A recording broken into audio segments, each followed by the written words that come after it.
I think there are good reasons for suggesting that the modern age has ended. Today, many things indicate that we are going through a transitional period when it seems that something is on the way out and something else is painfully being born.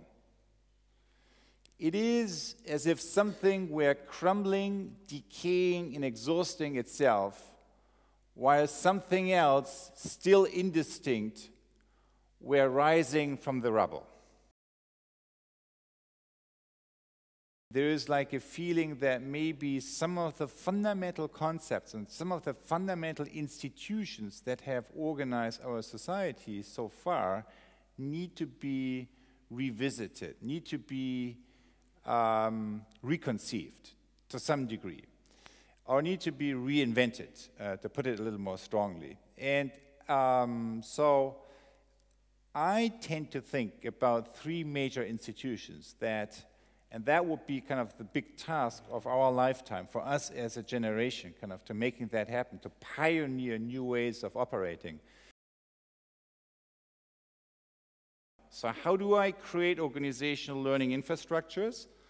Well, I create a place that allows my team to go through an action reflection cycle. Look at the experience, reflect on the learnings, implement, these learnings in the way forward, doing it and reflecting on it again. So action reflection.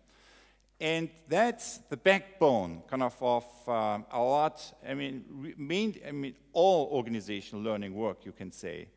And yet, what I realized in working with companies and governments and NGO organizations is that more often than not, over the past 10 years, we face in our organizational life challenges, leaders face challenges that you cannot address just by operating on that model.